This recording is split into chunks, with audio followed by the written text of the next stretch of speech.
Welcome to Bringer of Life, the River Nile.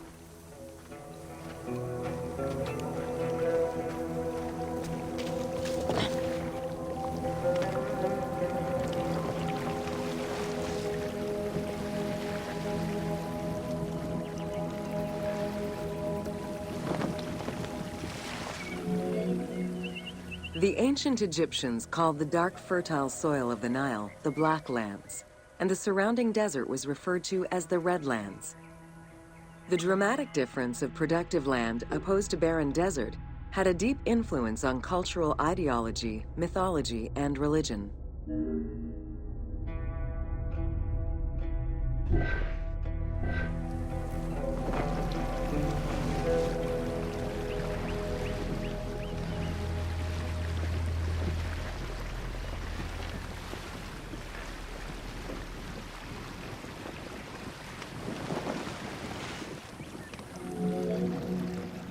The Nile determined much of Egyptian civilization. For example, the seasonal cycle of the Nile was so consistent that ancient Egyptians created their calendar around it. The flood season, or Akhet, was when the departing floodwaters left arable soil for crops. It was followed by the growing and harvesting seasons, known as Peret and Shemu. These regular seasons, along with abundant wildlife and rich soil, meant that Egypt's denizens were able to nourish themselves and ensure their country's strength in trade.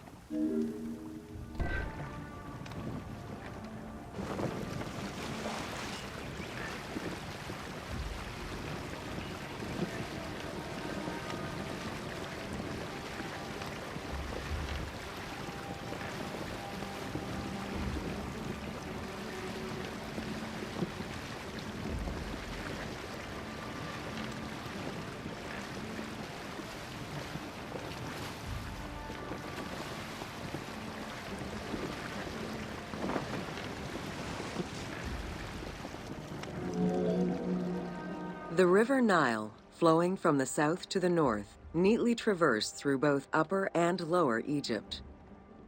All of Egypt's major cities were built along this narrow ribbon of life. Protected by mountain ranges and deserts which acted as natural barriers to enemies, and sustained by the Nile's plants and wildlife, Egyptian civilization enjoyed economic and cultural prosperity for over 4,000 years.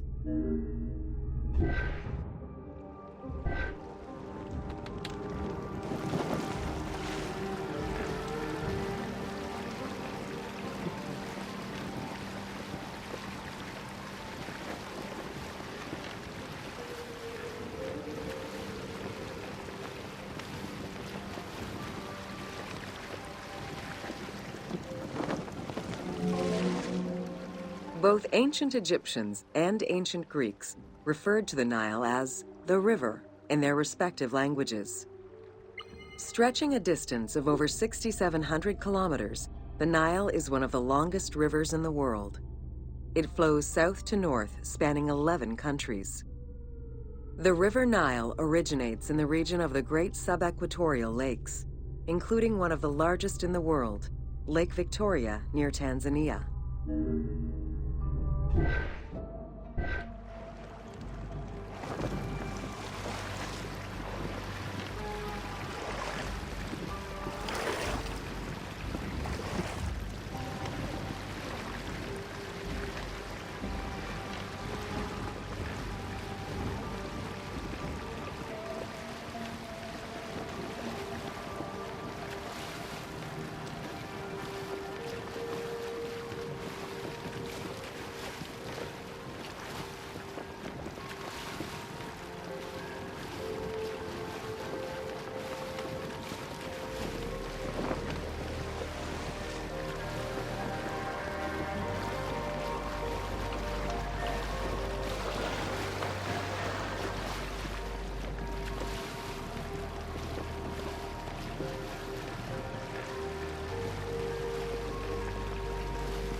The river flows through African equatorial forests, swamps, volcanic lands, steppes, and deserts, splitting apart for a while and picking up various sediments from each region and carrying them all the way to Egypt.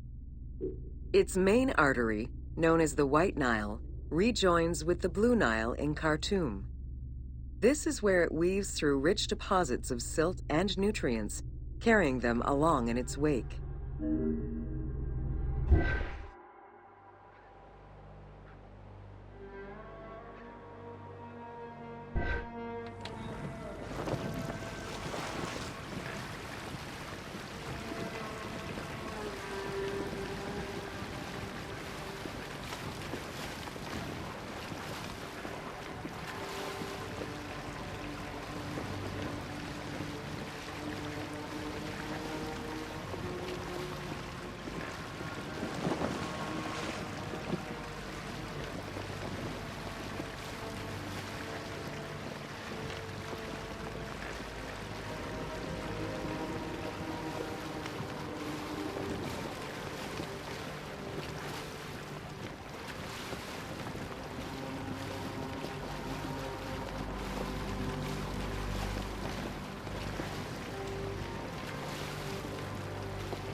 The Nile crosses 6 cataracts from the south to the north, creating natural obstacles between the various sections of the river. The cataracts are long zones of about 100 kilometers, where the bubbling and rapidly swirling waters advance tumultuously amid enormous heaps of rocks and benches of hard stone.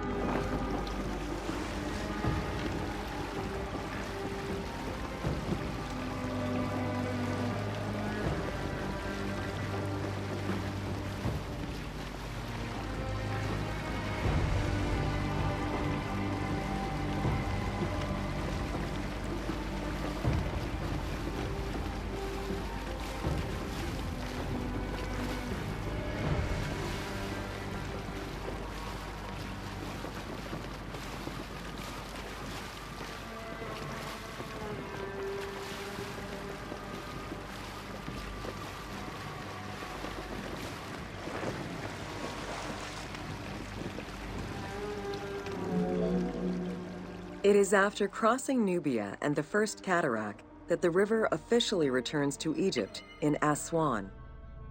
There are still 1,000 kilometers before it reaches Cairo and the Delta, bringing life to those living on its shores before it eventually empties into the Mediterranean Sea.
Ancient Egyptian irrigation and water use was centered around the Nile.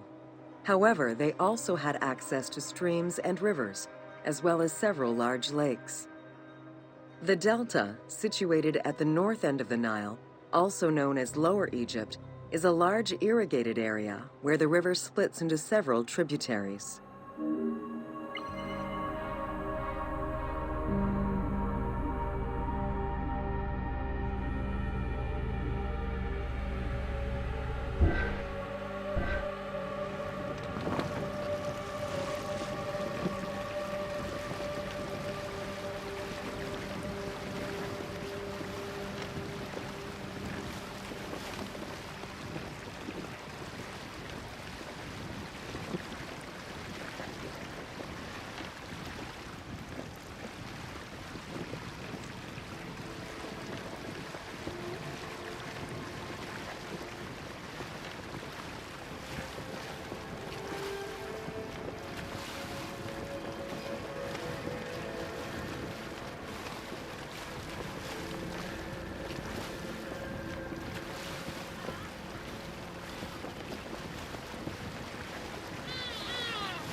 The delta had several major brackish coastal lakes, bodies of water separated from the sea by thin strips of land. A mix of deep to shallow waters, salt swamps, and sand plains, these lakes were refuge to a wealth of species, as well as water and land plants. The occasional bandit could also be found sheltering within the denser reeds, waiting for the unwary traveler.